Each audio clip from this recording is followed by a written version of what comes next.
Welcome to the Sleevie G show. My name is Gomez, and I'm actually your host with your most today. As I changed it up a little bit, first of all, I gotta say thank you for always tuning in. But also today, I do have a special guest today.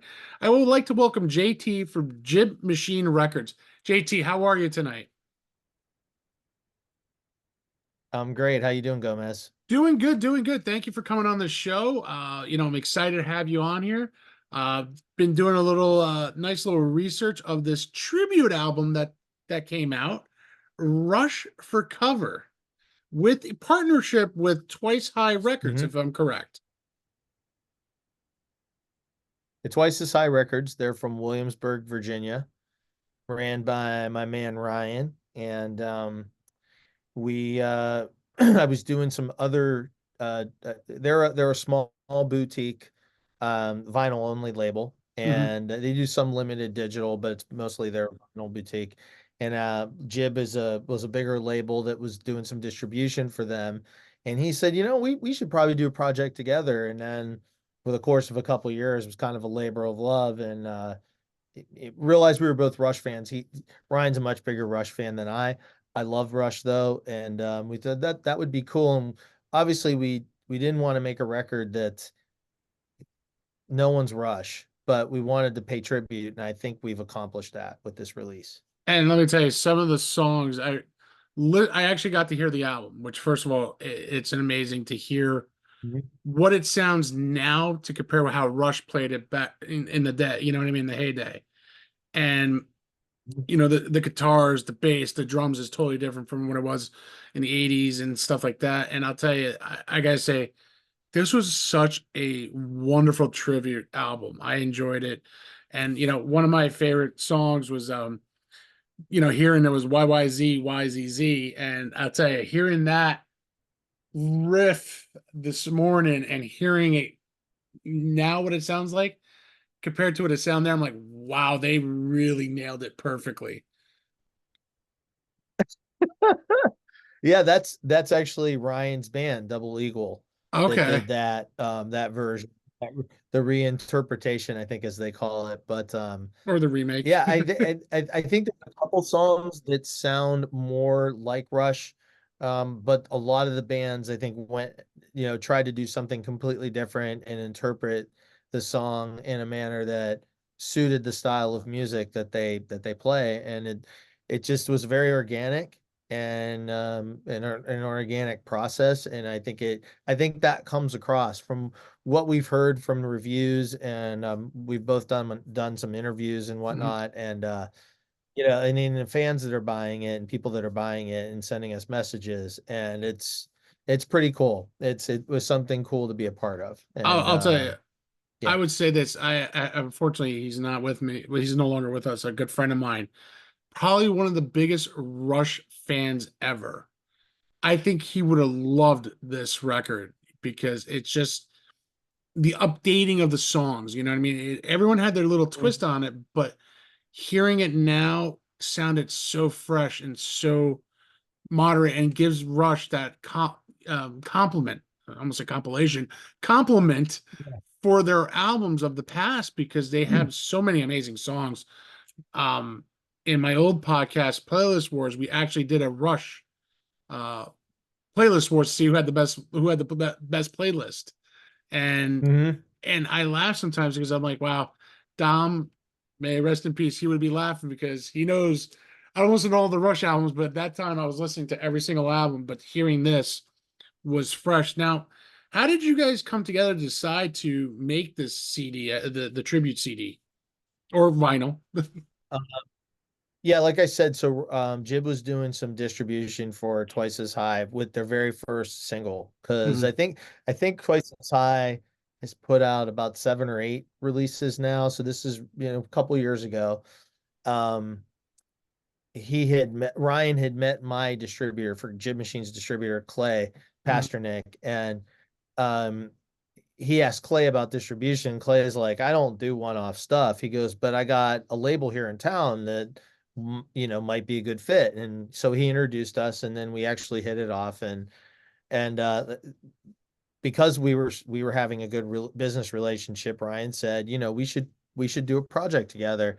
we should think about something and do a joint release. And then that's how this concept of let's do a Rush tribute record. Mhm. Okay, sounds cool to me. Um, and then Ryan did a lot of the legwork with finding the bands and that sort of thing. And then I handled a lot of the business end of it, the label end of it in terms of setting up just the distribution Mhm. and that sort of thing. So it worked out really well. Um, and I think it's a good project. I think it came out really well. I'm biased, but I think it we had a goal, we had Mhm. an end goal in mind, and we reached it. So the fact that people like it as much as they do is the icing on the cake. But I always kind of shoot for, especially as I get older, I shoot for things that are going to make me happy, Right. and then hopefully it'll make other people happy. And that's kind of how I operate my label and my life in general. So I think with this one we did all right, I think you you guys did know. more than all right. I mean, again, it's an amazing sound. I mean, putting so many different bands together to make one amazing tribute record, especially to the band Rush, is not the easiest thing to begin with. I Yeah. mean, I could only understand what Ryan had to go through to find.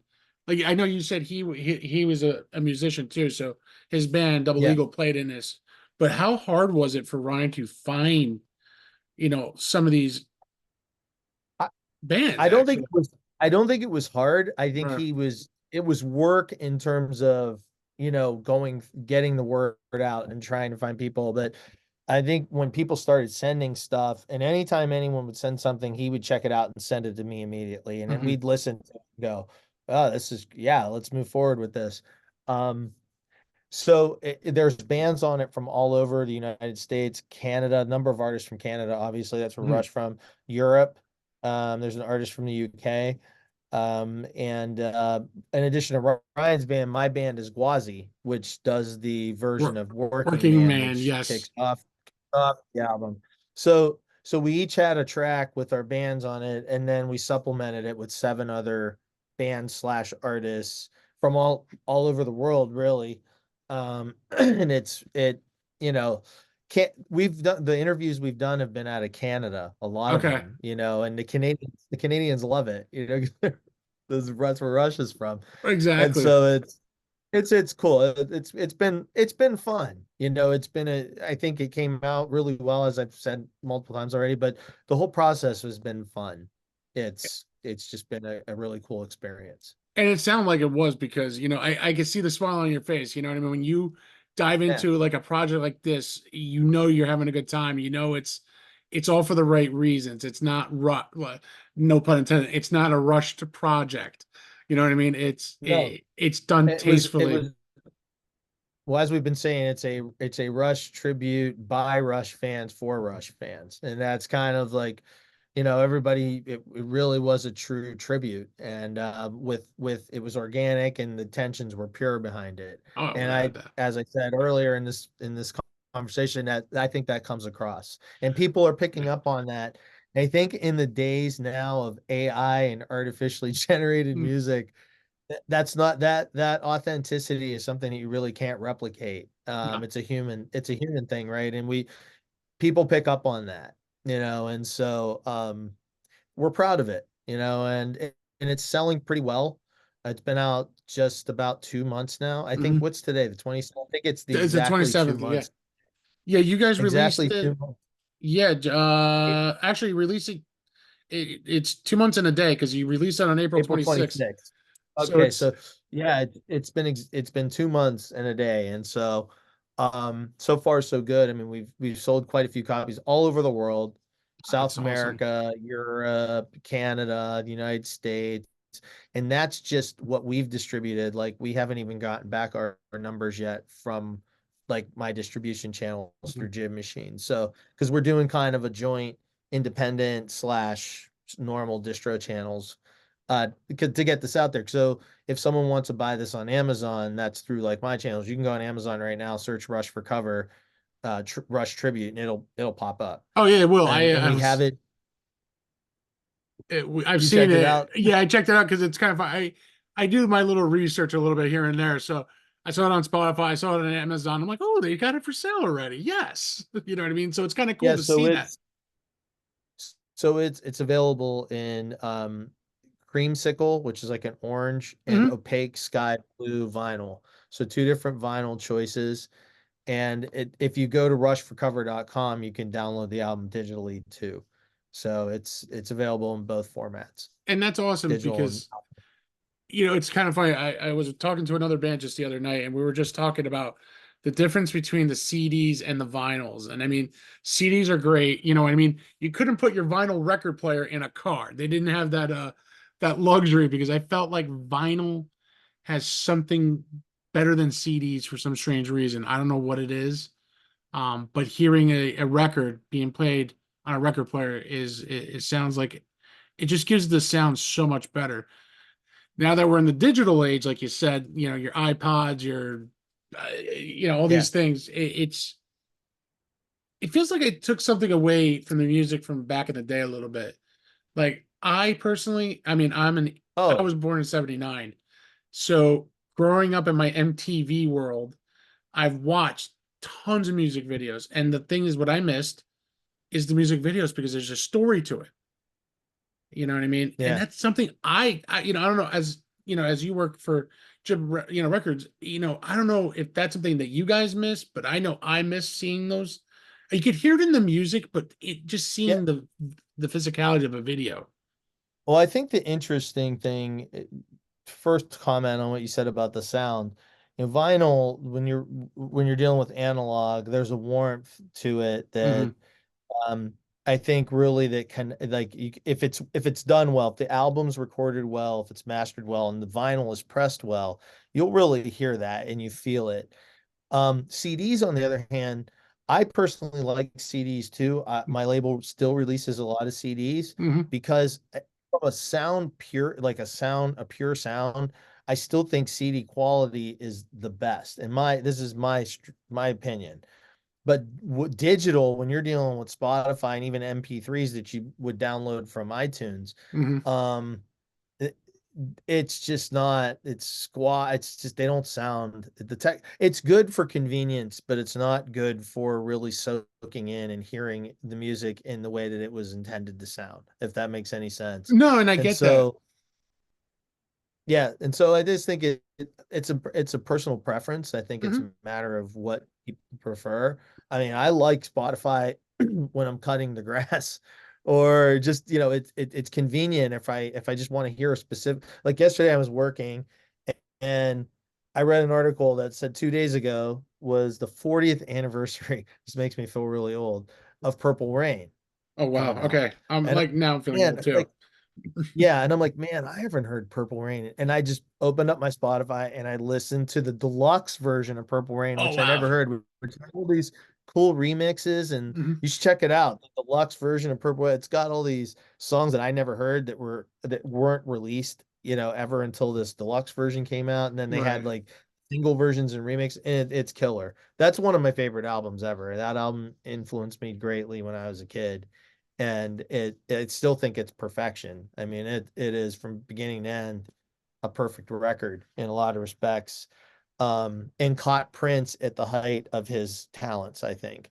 And so, to be able to just pull that up and listen to it when you Hmm. want, it's great. But I'd rather have it on vinyl and sit with a glass of wine Yeah. and put it on and just and listen to Purple Rain on vinyl. Would That's be there's that amazing. experience too. That would be You know, amazing just to hear that in a vinyl record, actually, because I remember back in the 80s, I did own the record of Purple Rain or I the did too. CD. So, I mean, I had it and I remember it very well. Like, for me, like you said, like for me, hearing there's only a handful of CDs I could say I went from the first song to the last song, and literally, like I said, it's usually a handful. One of the most notable will always be Guns N' Roses' Appetite for Destruction. Hell yeah. You would listen to the first one all the way to that last one because that was Yeah. just one of the best albums that I ever heard of. And when it came to the rock world, Purple Rain, Prince, that is another album I mean, but now I jump in a little in the 2000s. Like one of my favorite, besides Metallica, was Linkin Park. Okay. So I felt the music of Linkin Park, of Chester and Mike Shinoda, because that was something I was going through some times, and hearing the music made me felt really good. Yeah. But you nowadays, like today, it's not. I don't feel it's the same anymore. It's Like, not, man. It's not. even the hip hop, even hip hop of the 80s and 90s, they told stories. Phenomenal. Phenomenal. Digital Underground, Dude, right? yes, the Humpty Dance, you can't go wrong with that. You Digital can't go Underground, wrong with that. Run Um, DMC, Run Tupac, DM, of course, and of course NWA and Snoop, NWA. You and then know, Eminem eventually. I mean, and 50 Cent. I mean, yeah. I mean, that stuff was. You gotta what? There's a documentary. I think it's on Paramount Paramount. Plus. Yes, it's yes. I want to see that. Music was free, or the music became free. I Yeah, watched the first half the other night. I still got to watch the second half, but it's disturbing. I mean, but it's like how most things happen nowadays. mhm. Underground, right? Yeah. Social media that we use today started in the underground. File sharing, MP3, creating MP3s and then ripping CDs and file sharing, that started in the underground and then eventually Napster. Yeah. mainstream. Napster well, that you'll see if you watch that documentary, that Napster came from another thing that was like a very rudimentary Yeah. version of it, that just computer geeks had. And then it became, then Sean Fanning came up with Napster, and then Kaza, if you remember that. Oh yeah, And I remember that. it just that was a crazy, crazy ass time. I mean, when you really think about it, because up until that point, you couldn't. We're used to being able to go online now and just get whatever we want like that. But at that point, you could not access music like that. You had to go and No. buy it. You had to Yeah. buy the whole album, And that's and something I miss.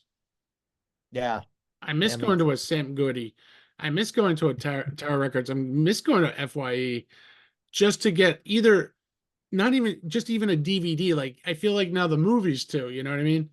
It feels like it's as much as I love downloading them, but something about the even a VHS tape, for Christ's sakes. I'm gonna go. I'm gonna show how old I am. VHS Right, tapes. yeah, I mean, I yeah, remember watching one of my favorite all-time movies, 1989 Batman with Michael Keaton, yeah. and that was a VHS I saw tape. it at the movie. I saw it at the movie theater. Mo- I'm older than you, bro. Yeah, you might be, but we might not be that far off. You know what I We're mean? not, but I'm a But little old. You told me when you were born. I'm a little older than you, yeah, but uh, yeah. I mean it's I still go to independent record stores and buy vinyl records. I mean, I enjoy the experience. It's something I hope they're still kicking. They're still they trying. There's are. They're, a lot of they're, people out there that are still fighting the good fight, but that I'll always support independent record stores. But like I said, there's a place now for Spotify. I mhm, still, if I want something on my iPhone, I will still download an album from time to time if it's a band I really like from mhm. iTunes. And then I still shop at independent record stores and buy, vinyl records and whatnot. I just love music. And And it's a huge part of my life and always has been. And I'll always support it in any way that I can, you know. I love music too. That's why I like when I remember when Napster came out. Don't get me wrong, I was one of those guys. I was making Me the too. CDs. I was just like, shit, the album came out. Let's download this. You know what I mean? Like I remember a bunch of my friends. We were in the techno phase, all of us. You know what I mean? I was downloading all these awesome techno remixes. There was one song I remember was the Brooklyn Bounce, and South Yeah. Park was just in the height of it, and they had South Park Bounce, mashed together. So Yeah.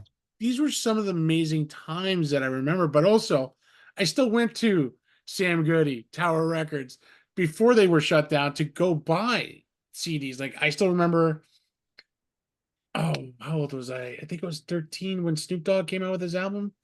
13 or 14 when Doggy Style came out. Hmm. And my parents sent me to a Catholic school. So those were prohibited in my house. But no one ever went to my top drawer because it was a mess. So I had a stack of CDs I was in the at that time I was in my hip hop era. So I had Dr. Dre's The Chronic, Snoop Dogg, Tupac, Yeah. Biggie. So it was just one of those things like, how much I miss the storytelling, I guess it's what it comes down to. And that's something, I love hearing people when they're singing, but I want to hear the passion.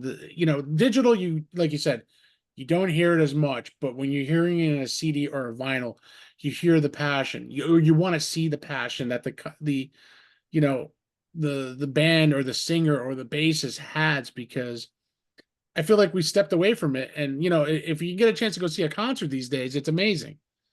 You Yeah. know what I mean? I'm lucky if I mean I have two young kids. It's hard to get to a concert. Right now, my daughter wants me to buy Taylor Swift tickets. I'm like, oh hell no. Daddy can't afford it. Dad's gonna have to give up the house for those tickets because they're too damn expensive. Uh, And she sold out, I think, for the next few years of all her concerts. So well, uh, her little protege, my girlfriend just bought her and her friend just bought tickets to go see Sabrina Carpenter, okay. and they were 400 a piece. And I'm like, you paid $400 for a ticket to see Sabrina Carpenter? Really? I paid I three.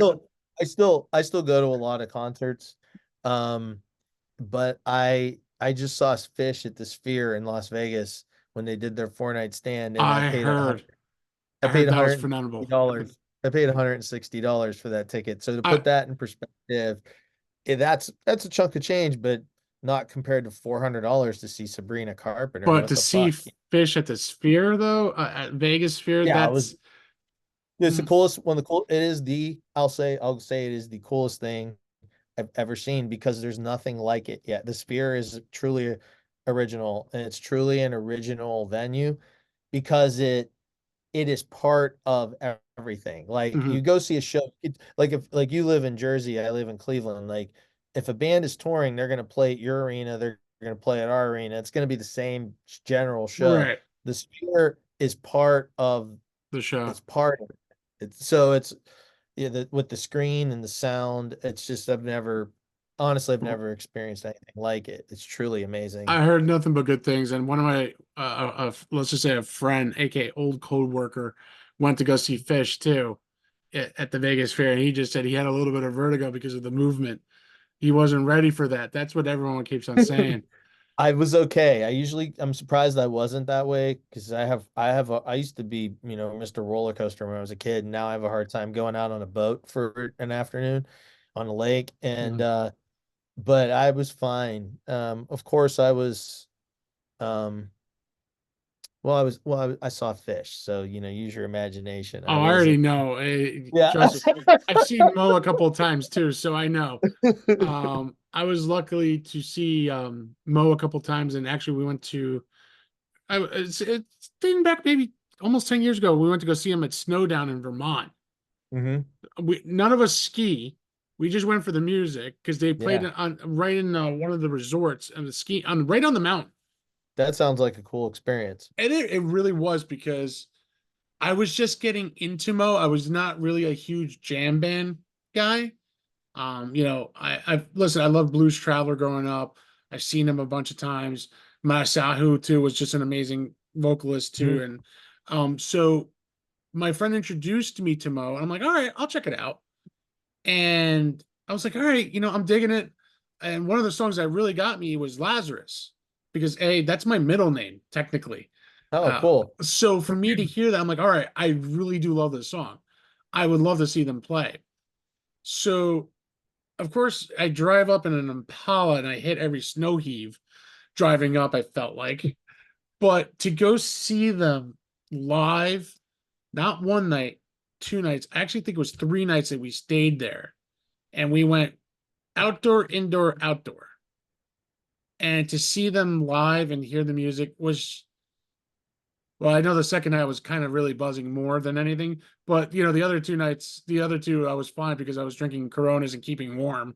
Hmm. Um, but just hearing the music and seeing them live is always an incredible thing. And I There's a remember new the latest jam band that's getting really big is have you heard of Goose? I've heard of them. I just not sat down to listen to them yet. I just saw them. They played here in Cleveland on Father's Day, and I Oh went and wow. saw them. And it was the second time I've seen them. I saw them a couple years ago that they were touring with Trey Anastasio from Fish with his Mm. solo band Tabs. Um, they're awesome. They you could tell they're totally influenced by Fish, but Fish has their own little quirky sound. These Oh guys are yeah. more, they have a more rock edge to them, like a Hmm. harder edge to their music, but it's jam band. And I really dig them. They're playing in Pittsburgh. They just added some shows to their fall tour later this year, and Oh I wow. just picked a couple tickets yesterday. So I'm gonna go see them again in Pittsburgh later this year. But uh, the- check out Goose, man. If you like jam band music, Yeah. they're like the next. I think they're the next phase, Oh and so nice. I gotta check that out. I yeah, they're remember big. I definitely want to check them out. There was another band that a friend of mine got me hooked was John Butler Trio. Oh yeah, yeah. So, being in New Jersey, he goes, "Hey, you want to check out this band tonight?" I'm like, "We can get tickets." But it's in Pennsylvania. I'm Hmm. like, "Oh God, I got to drive an hour and a half into PA, not knowing where the heck I'm going, not knowing anything. Forget it. Let's just do it." I had no, I had nothing else planned. So, I mean, it was like 25 bucks a ticket, which you can't go wrong. Right. I was listening to them at work, and my God, did I just like fall in love with the band. Like, again, another jam band that I really didn't think I would get into, and I really did because of their Yeah. sound. Yeah, I like jam band. I mean, I like I'm a metalhead. I go to tons of metal shows. I love EDM. I actually DJ myself too. Oh, So nice. I still go see DJ spin. I just again I love music. So and I'm really at heart though I'm a punk rocker, and there's not as many punk rock bands playing nowadays, but when I get a chance to go to a punk rock show, I'm there. Mhm. So it's I just love music, and I like seeing live music in any capacity. I love seeing DJ spin. I'm one of those guys. I always Yeah, wanted to be I a love it. DJ. I wanted to be a DJ. One of my friends was willing to teach me a long time ago. I just did not have the time to do it, and I do regret never learning, but I love going to see a good show with a good spinner on there. You know what I mean? Like that's one Yeah. thing I loved. For those in Cleveland, I'll throw this out there since we're having this conversation. I'll be DJing at the Vault at the Nine, which is a club right in downtown, this New Year's Eve this year. Oh, So if nice. you don't have plans for New Year's Eve yet, DJ JT will be DJing at the Vault at the Nine, 8 to 2 a.m., 8 p.m. to 2 a.m. on New Year's Eve. Nice. Well, So that's yeah, huge. That's a huge deal. I'm excited about it. The Vault is a really cool. The Nine was a building that was renovated, and it's a hotel, but there's also condos there, so Mhm. it's really unique in that people live there, but then there's also like hotel rooms. Right. Um, but the basement there was a huge like bank vault, and it is now a nightclub. They converted it into Oh, a that's nightclub, so and awesome. so that's where I'll be DJing. So it should be pretty cool. That's so Looking cool, forward to it. JT. That you actually have a really cool, interesting life. I will say that. Thank you. I mean, I gotta admit, I'm a little jealous over here in Jersey. I Um, just do what I love, man. And that's I think that's you just follow and do what you love and don't worry about money or fame or success. That mm, stuff comes. You'll be able to take care of yourself. That stuff comes if you're doing the things that you love. This and this is is something I love to do actually, is record and talk to interesting, cool people and just see how lives are together, like built. You know what I mean? So for me, it's an honor having you here tonight, JT. it's been a blast. Thank you so much for having me. I No appreciate your problem. time. And anytime you want to come back on, JT, you're always welcome here at the show. Especially, DJing, bands and stuff like that. I gotta thank you again. And also, guys, please check out the awesome tribute album, Rush for Cover. Probably one of the best tribute albums I think I've heard in a long time. Done awesomely. It's a little bit edgier, but you would notice the difference, but not by much. JT, yeah, I wish Ryan was here with us, but we like Yeah. please tell Ryan I said thank you, for this awesome CD. Like I said, it sounds amazing. I loved it Yeah. listening to it. And again, you could buy that at rushforcover.com. You can also check out Jib Machine and other bands at jibmachine.com. And while we talked about it, if you want to check out me as a DJ, I'm at ohiodj.club, ohiodj.club, if you want to check that out. So And I will actually have it tagged for you, so don't worry. sweet. All right, man. Once again, JT, it's an honor having you here tonight. I really appreciate you coming on. Thanks, Um, Gomez. Not a problem. It's like I always say, dreams do come true. A gentleman here who actually loves the music, lives the music, is the music, has done it. And me personally, as a podcaster, I'm doing it as well, and I'm living it. So, guys, it's nothing but love, peace, and happiness. Good night, everybody. Rock and roll. Bye.